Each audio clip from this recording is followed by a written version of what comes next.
Hey, how's it going, everyone? What is up? And welcome to my Harrison Wells Endgame Explained.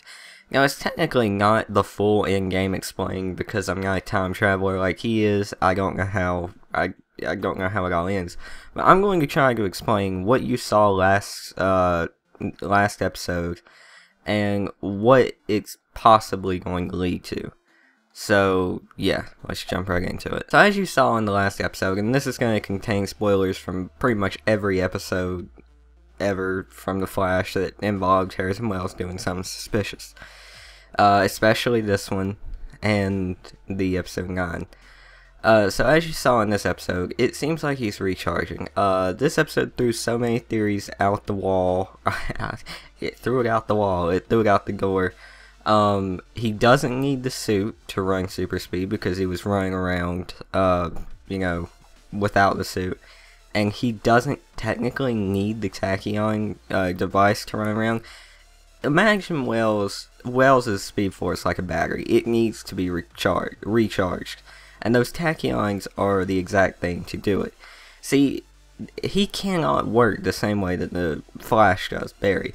Because if it's anything like the comics, then Barry created the Speed Force, and thus he will have ultimate access to it, and everyone else will have to be like limited on it. I don't know how that works exactly, but in the comics, Barry does create the Speed Force. He essentially is the Speed Force, and it seems like they're going to go that route with this, because in the pilot, when he got struck by that lightning, you could hear a faint scream in the background, and everyone's assuming that's Barry. And it might be. So, if it's like the comics and he created the Speed Force, he is the Speed Force and everyone else just operates off of it.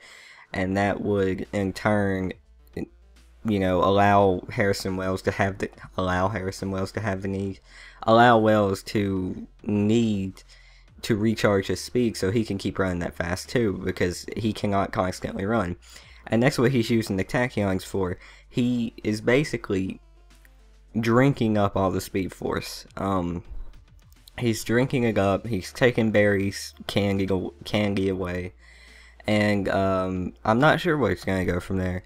I mean, his end game is near. He's tolerating the Flash right now. I can't tell if he likes him or not. He's tolerating him though. It seems like they could have something going on because the story of Eobard Thawne is he is from the future and he idolized Barry. He worked at the Flash Museum because no speedsters are around then. So he worked at the... Sorry if you heard my chair. But he worked at the Flash Museum. He got the nickname Professor Zoom. And then he got a little too obsessed. Got facial plastic surgery to make himself look like Barry. And then he went back... He replicated the event that happened to Barry. And then went back into the future to become Barry.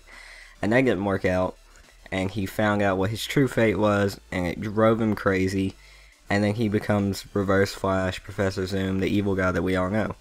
Now, they could go the route of this, they could go the route of that, but instead of him finding out and going crazy, he just knows and something, I don't know. But it does seem like he did go back to help. He does, because he cannot exist without Barry, and maybe that's why we don't see him super speeding around too much. Maybe that's why we only see him use his legs in the room and stuff. Because in the future, Barry doesn't exist anymore, and without Barry existing, he can't exist because there is no Speed Force, and thus he can't run fast.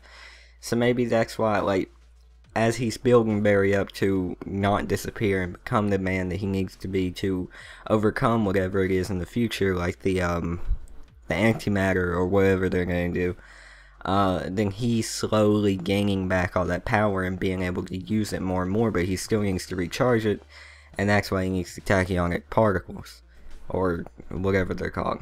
So it's just a really big confusing thing. It seems like they started out Wells exactly how they were talking about last episode with Hartley. You'll never see his true endgame coming. You'll never see his true plan. It looked like Wells was good from the start. He might have been a Hunter Zolomon Eobard mix. He does have Zolomon traits, trying to help Barry become a better man in the future. But it seems like, he's still evil. His ultimate plan is for him. His ultimate plan is to hurt the Flash and, you know, help him, like, totally. But he needs to keep the Flash around. So, you know, maybe once he soaks up all the tachyon particles, like, he was siphoning from the Speed Force, so he could eventually suck all that up. Maybe. I'm not sure. I guess we'll see, but I had no script for this, and limited time, so if I go over things, sorry about that, but yeah.